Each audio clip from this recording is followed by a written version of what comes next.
Hello, সবাই কেমন আছো?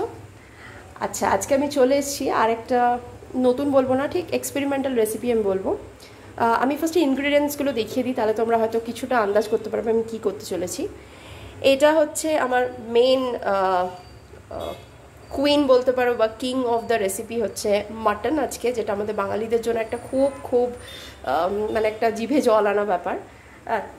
তো আজকাল মাটন আর সেরকমভাবে আমাদের খাওয়া হয় না, কারণ রেড মিট বলে অ্যাভয়েড করা হয়। বাট আজকে অনেক দিন পরে ছুটির দিন ভেবে এবং স্পেশালি রবিবার স্পেশাল একটা এক্সপেরিমেন্টাল রেসিপি বলতে পারো এনেছি।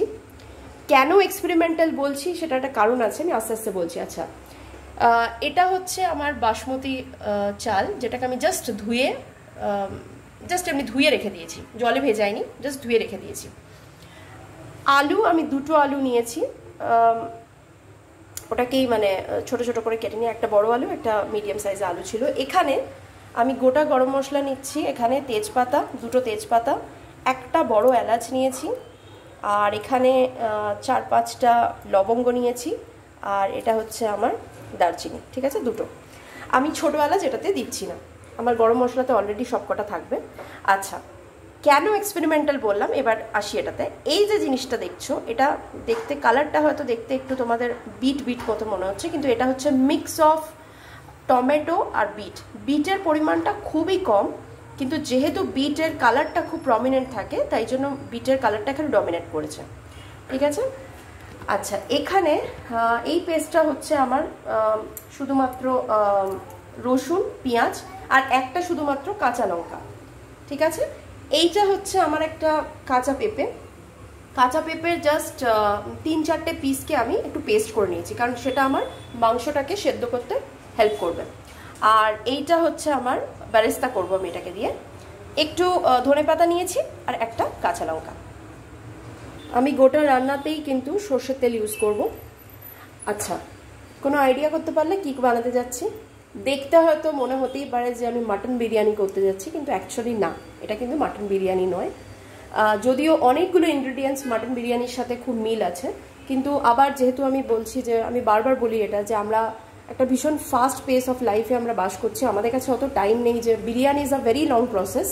তো ওই টাইমটাকে অ্যাডজাস্ট করার জন্য, কম করার জন্য আমি এই রেসিপিটাকে বেছে নিয়েছি। আমি এটার নাম দেব মাটন রাইস। এখানে তোমরা ডিম ইউজ করতে পারো, আমি ডিম ইউজ করছি না, জাস্ট আলু ইউজ করব। আলুটাকে আমি আলাদা করে একটু ফ্রাই করে নেবো নুন হলুদ দিয়ে। আর বিটের ব্যাপারটা আমি একটু বলে দিই বিফোর আই স্টার্ট। বিট ভীষণ ভালো, আমি মোটামুটি আমাদের ভেজিটেবলসের মধ্যে একটা ছোট পোর্শন বিট সবসময় রেখে থাকি, মোটামুটি সপ্তাহে 3-4 দিন আমরা বিট অল্প অল্প পরিমাণে খেয়ে থাকি। বিট ইজ ভেরি হেল্পফুল, মানে শুধু যে ব্লাড প্রোডাকশনের জন্য তা নয়, ইন জেনারেলও বিটটা খুব ভালো। আমি মাংস স্টুতে, মানে মাটন বলো বা চিকেন বলো, স্টু বলো, সেখানে আমি গোল গোল চাকা চাকা করে কেটেও কিন্তু অনেক সময় বিট দিয়ে থাকি, তাই জন্য আমি এটা ইউজ করলাম, ঠিক আছে। আচ্ছা, মাংসটা আমি বলে রাখি, মাটন আমি নিয়েছি 500 গ্রাম। এই 500 গ্রাম মাটনের মধ্যে আমি জাস্ট 1 স্পুন, ছোটো টিস্পুনের আমি নিয়েছি আদা বাটা, আর মোটামুটি ছোটো বাটির এই বাটির 1 বাটি আমি দই এখানে মেখে রেখে দিয়েছি। আমি কিন্তু এখানে কোনো রকমের সল্ট বা নুন বলো, সেটা কিন্তু আমি অ্যাড করিনি, কারণ আমি একদম যখন কষাবো মাংসটাকে ওই সময় আমি নুনটা দেব, ঠিক আছে। বারিস্তাটা আমি আগে তুলে ভেজে নেবো। এই পোর্শনটা দেখে তোমাদের মনে হতে পারে যে আমি বিরিয়ানির মতন করছি, কিন্তু তা নয়। আমি এটা প্রেশার কুকারে, পুরো রেসিপিটা আমি প্রেশার কুকারে করব। তো ফার্স্টে আমি যেটা করব, আমি আলুটাকে ভেজে নেবো। আলুটাকে ভেজে নিয়ে, ফার্স্টে আমি বেরেস্তা ভেজে নেবো, তারপরে আলুটা ভেজে নেবো, তারপরে আমি দেখাচ্ছি তোমরা কি একটার পর একটা আমি দেখাচ্ছি। আমি এখানে তেল দিয়ে দিয়েছি, তেলটাকে একটুখানি গরম করতে দেবো ফার্স্টে।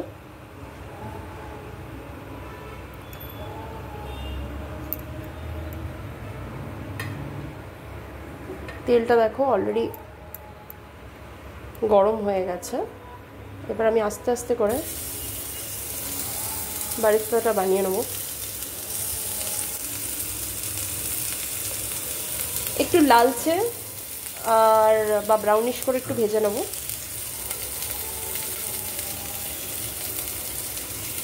এই রেসিপিটার সাথে আর আমাদের অ্যাকচুয়ালি কিছুই লাগবে না, একটুখানি স্যালাড আর একটু রায়তা বা প্লেন টক দইও নিতে পারো। যে যেটা প্রেফার করো। তো সেটা আমি খাবার সময় আমরা সেটা নিয়ে নিতে পারি।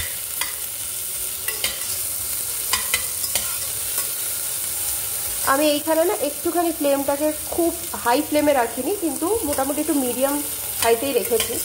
আর এখানটা আমি কনস্ট্যান্টলি একটু নাড়াতে থাকবো। তোমরা এই সময়টা চাইলে, যেটা আমিও করবো এই সময়, একটুখানি আমি এটাতে চিনি অ্যাড করব। খুব বেশি চিনি কিন্তু না, দেখতে পাচ্ছ কইটুকুনি চিনি, একদম দেখতেই পাওয়া যাচ্ছে না। এই চিনিটা জাস্ট একটাই কাজ করবে, ক্যারামেলাইজ করতে সাহায্য করবে। একটু অলরেডি এটা ব্রাউন হওয়া শুরু হয়ে গেছে। অনিয়নের মধ্যে বা পেঁয়াজের মধ্যে নিজস্ব একটা মিষ্টতা আছে, যে কারণে বারিস্তা যখন আমরা মিক্স করি কোনো মানে রাইসের সাথে বা ইভেন উপর থেকে যদি টপিংয়ের মতন করেও যদি দিই, ওটা টেস্টটা দেখবে একটা খুব সুন্দর, একটা মুখে একটা ক্রাঞ্চি মতন একটা ফ্লেভার আসে, এত খুব সুন্দর লাগে খেতে ওটা। আমরা অনেক সময় আবার সেটাকে রায়তার সাথেও মিক্স করে থাকি। তা আমি কিছুটা এটা রায়তার সাথে মিক্স করব, আর কিছুটা আমি রাইসের উপর দিয়ে দেবো।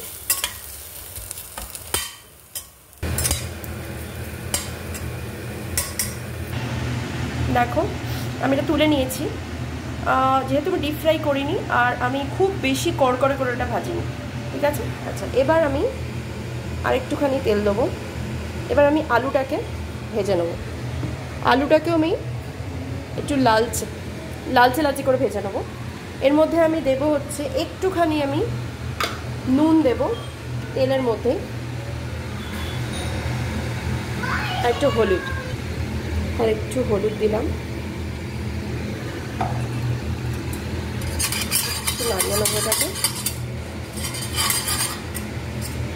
তোমরা হয়তো অনেকে ভাবতে পারো যে আমি কেন আলুটাকে বা পেঁয়াজটাকে কেন আমি কড়াইয়ের মধ্যে ভাজলাম না। একটু কম বাসন ইউজ করে যতটা ইজিভাবে করা যায় সেইটাই এই রেসিপিটার মূল উদ্দেশ্য।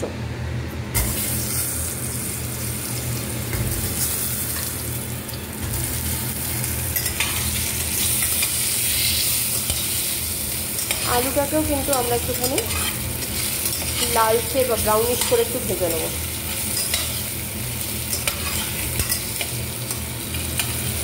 এমনিতেও মাংসর ঝোলে তো আমরা নর্মালি আলুটাকে একটু বেশি প্রেফার করি, কারণ ওই যে মাংসর আলু একটা আলাদাই টেস্ট হয়। কিন্তু এখানে আমরা ঠিক তো ঝোল ঝোল বানাবো না, আমরা গ্রেভিটা একটু ঠিক বানাবো, কারণ আমরা মাটন রাইস বানাচ্ছি। এটা কিন্তু বিরিয়ানি নয়, এটা মাটন রাইস।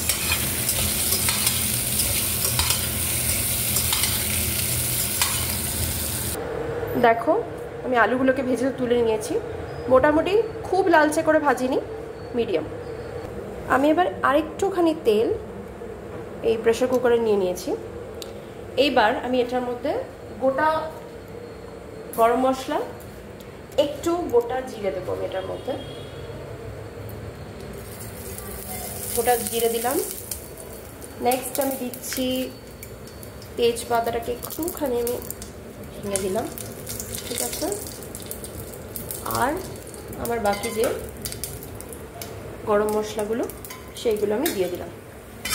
একটুখানি যখন গন্ধটা বেরিয়ে আসবে, ছাড়বে যখন, মানে ভাজলেই অবভিয়াসলি গন্ধটা বেরোবে, একটুখানি যখন হালকা ভাজা হয়ে যাবে, এটা অলরেডি গরম আছে প্রচণ্ড তেলটা, এই জন্য খুব বেশিক্ষণ টাইম লাগবে না।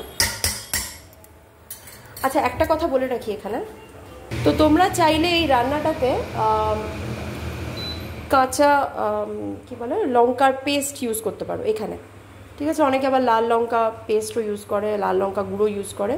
আমি লঙ্কা সেই অর্থে কিন্তু কিছু ইউজ করিনি, শুধুমাত্র আগেই বলেছি এই যে পেঁয়াজ রসুন বাটা আছে এইটার মধ্যে একটা লঙ্কা শুধু আমি দিয়েছি, ঠিক আছে। আচ্ছা, এবার দেখো এই পেস্টটা আমি দিয়ে দিচ্ছি।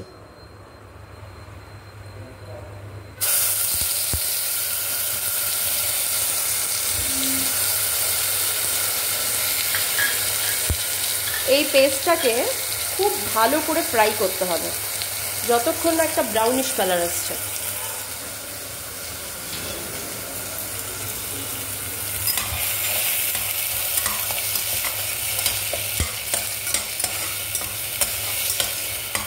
আরেকটা জিনিস নিশ্চয়ই তোমরা সবাই খেয়াল করেছো, আমি কিন্তু খুব বেশি তেল ইউজ করছি না, লাগবেও না এখানে খুব বেশি তেল, কারণ মাংস থেকে একটা তেল ছাড়ে, প্লাস অনেকটা পরিমাণ দই অ্যাড করেছি আমি, সুতরাং এই দইয়ের একটা নিজস্ব অয়েল আছে যেটা ছাড়বে রান্না করতে করতে। আচ্ছা, দেখো অলরেডি কিন্তু আমার কালারটা চেঞ্জ হওয়া শুরু করে দিয়েছে।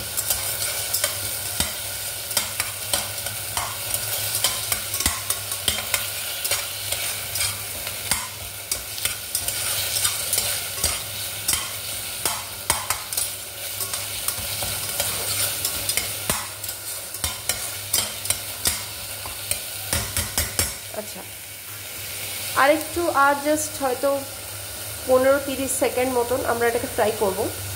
নেক্সট আমার যাবে হচ্ছে এই পেঁপের পিউরিটা বা পেঁপের পেস্ট বলতে পারো, নট পিউরি, পেস্ট।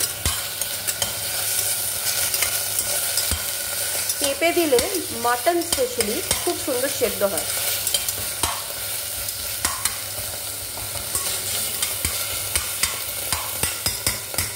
ছিটকাচ্ছে এবার, কিন্তু খুব সাবধান,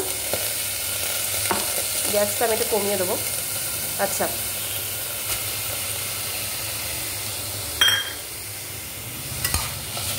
আমি এখনও কিন্তু রান্নাতে আলু ভাজাটা ছাড়া আর কিন্তু কোথাও কোনো রকমের নুন কিন্তু অ্যাড করিনি।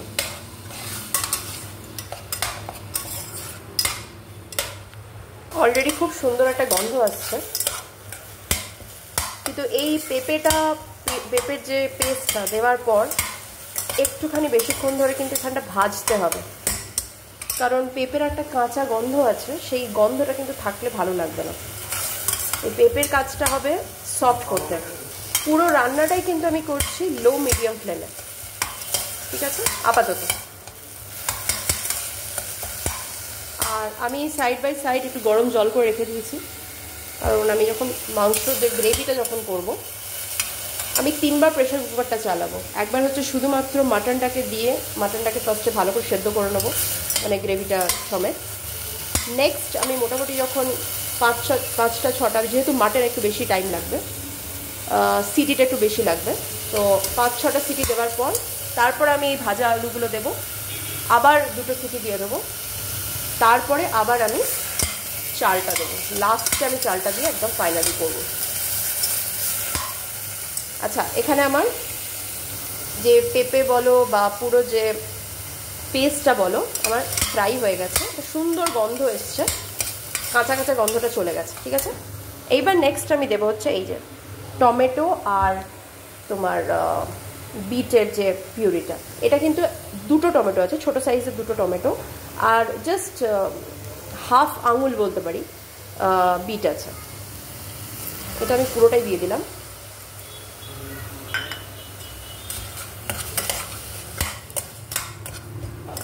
এটা তোমাদের হয়তো একটু মনে হতে পারে উইয়ার্ড কম্বিনেশন, কিন্তু আমরা কিন্তু মাংস স্টুতে অনেকেই, যারা স্টু খেয়েছো বা বানাও বাড়িতে, তারা অনেকেই জানো এটা, মাছের স্টু বা মাংস স্টুতে কিন্তু আমরা বিট দিয়ে থাকি। সুতরাং এটা জাস্ট মানে পদ্ধতিটা একটু অন্যভাবে আমি ইউজ করছি, কিন্তু এটা নতুনত্ব কিছু নয়, মানে ইনগ্রিডিয়েন্টটা কিন্তু নতুনত্ব কিছু না। আচ্ছা, এইখানেই জাস্ট এই ফেসটাতেই আমি যেটা করব, আমি একটুখানি হলুদ, কারণ আমার কোথাও কিন্তু হলুদ দেওয়া নেই, সো আমি এখানে হলুদ অ্যাড করে দিচ্ছি। নেক্সট আমি অ্যাড করছি জিরে গুঁড়ো, ধনে গুঁড়ো অপশনাল, আমি একটুখানি জাস্ট অ্যাড করছি, কারণ এটা তো আমার বিরিয়ানি ঠিক নয়, তাই জন্য আমি এটাকে এবার ভালো করে মশলাটাকে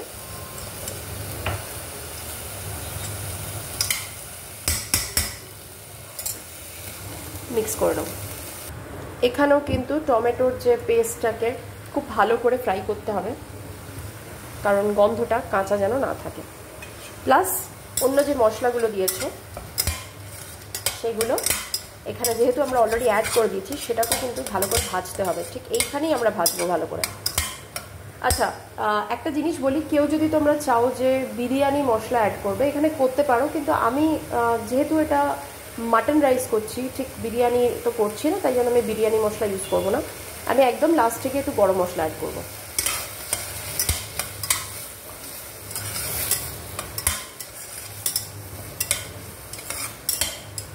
এই প্রিপারেশনটা অ্যাকচুয়ালি একটু time consuming from the view point of preparation, কারণ এই কাটাকাটি বাটাবাটি এইগুলো করতে একটু যা টাইমটা লাগবে, আর এই কষাতে অবভিয়াসলি কষাতে তো এমনি তো মাটন কষাতে একটু টাইম বেশি লেগে যায়। দেখছো কালারটা কি সুন্দর এসছে, তোমরা অনেকেই আমার সাথে এগ্রি করবে, এটা অনেকটা সেই গাজর আর হালুয়ার যে কালারটা আসে ফ্রাই করতে করতে, ঠিক এক্স্যাক্টলি ওই কালারটা এসছে। হয়তো কিচেনের আলোটার জন্য ঠিক কালারটা তুমি বুঝতে পারছো না। দেখো এইবার আমার মোটামুটি ভালোই ফ্রাই হয়ে গেছে আমার মশলাগুলো, কাঁচা টমেটো এভরিথিং সব গন্ধগুলো আমার কিন্তু চলে গেছে। এইবার আমি যেটা করব, এইখানে আমার যে পুরো যে মাটনের যেটা পেস্ট ইয়ে করা আছে, মিক্স করা আছে দই দিয়ে আর জিঞ্জার পেস্ট দিয়ে, এই গোটা জিনিসটাকে আমি এর মধ্যে দিয়ে দেবো।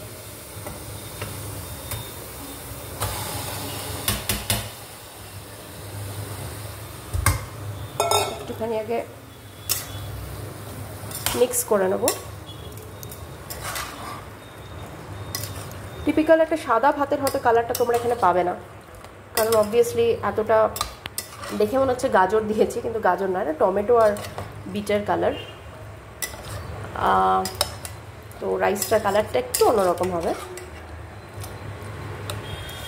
এইখানটা আমি কিন্তু একটু হাই ফ্লেম করে দেবো, আর আমি একটু গরম জল অ্যাড করে এই যে পুরো দই যে পুরো মাখাটা আছে এইটা আমি এইটার মধ্যে দিয়ে প্রেশার কুকারে দিয়ে দেবো, কিন্তু সেটা এখন না, একটু বাদে। একটুখানি মাংসটাকে আমি কষিয়ে নেবো, তারপরে কষানোটা কিন্তু আমি হাই ফ্লেমেই করছি, ঠিক আছে। দেখো আস্তে আস্তে কিন্তু দেখছো তেল ছাড়ছে, এখনও টাইম লাগবে। এই সেম জিনিসটা তোমরা কড়াইতেও করতে পারো, কড়াইতে করলে টাইম কনজিউমিং। আর আমার আরেকটা জিনিস মনে হয় যে মাটন একটা দুটো সিটি মারলে মানে বেটার, ইভেন কষানোর পরেও কড়াইতেও যদি তোমরা কষাও।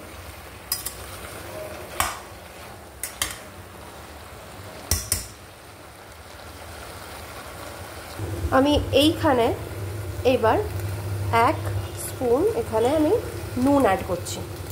নুন কিন্তু আমার পরেও একটু লাগবে, কিন্তু আপাতত আমি অল্পই অ্যাড করছি, কারণ আমি এবার এটাকে প্রেশার কুক করবো তো, তাই জন্য। দেখো অলরেডি আমার মাখা মাখা গায়ে পুরো লেগে গেছে পুরো জিনিসটা, দেখেছো সুন্দর একটা কালার আসছে। বাট অবভিয়াসলি মাংস সেদ্ধ করার জন্য আমাদেরকে প্রেশার কুক করতে হবে। তো আমি এই যে এখানে গরম জল নিয়ে নিয়েছি, দইটা দিয়ে এবার আমি ওটাকে ধুয়ে, বাটিটাকে ধুয়ে আমি এই জলটাকে দিয়েই আমি এবার প্রেশার কুক করে নেবো। দেখো আমি এখানে জলটা অ্যাড করে দিয়েছি, ঠিক আছে। এবার আমি এটাকে জাস্ট বন্ধ করে দেবো। এই মুহূর্তে আমি কিন্তু আলুটা অ্যাড করছি না, ঠিক আছে। তো মোটামুটি আমি 4-5টা সিটি দেব, তারপরে আমি আবার দেখাচ্ছি যে আমি কী করতে চলেছি।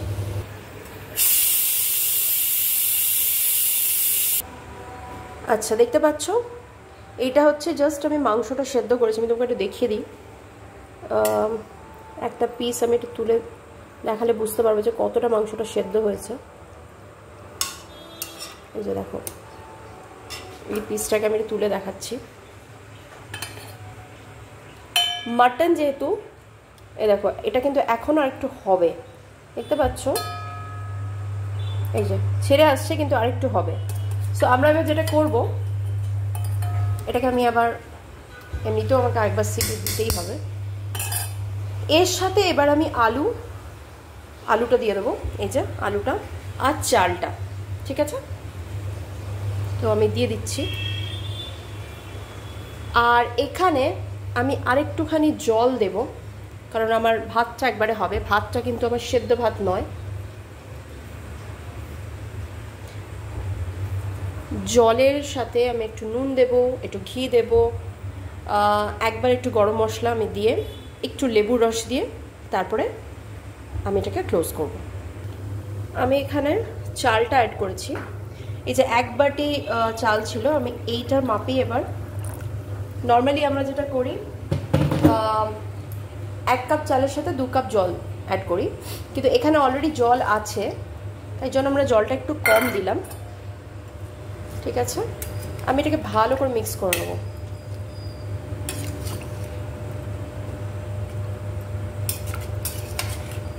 যেন জলটা টেনে নেয় ভাতটা। আর আমি এটার সাথে একটুখানি নুন অ্যাড করব।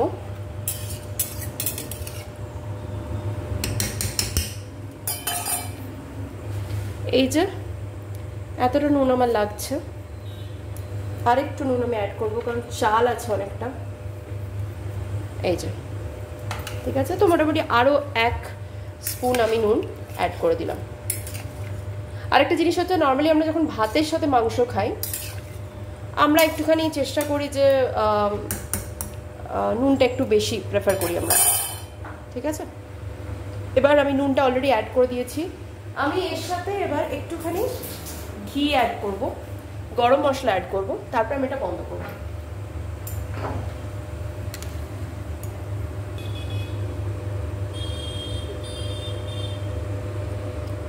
একটু ঘিটা দিচ্ছি, গরম মশলা।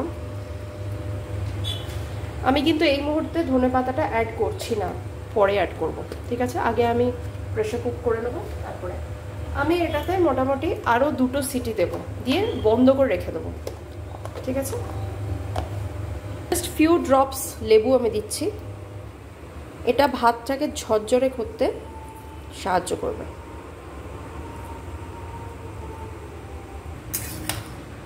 এবার আমি এটাকে নাড়িয়ে দেবো।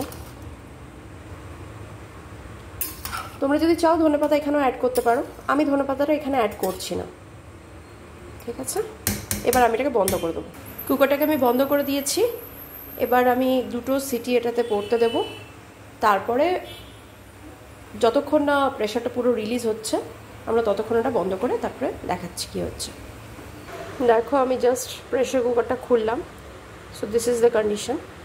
এবার আমি এই যে বারিস্তা আর এটা অ্যাড করব, কিন্তু একটা বোলেতে বা একটা হটপটে ট্রান্সফার করার পর আমি ট্রান্সফার করে তারপরে দেখাচ্ছি, ঠিক আছে। এটা কিন্তু বিরিয়ানি নয়, আগেই বলেছি আমি, এটা হচ্ছে মাটন রাইস, ওকে। এই যে এইটা হচ্ছে আমার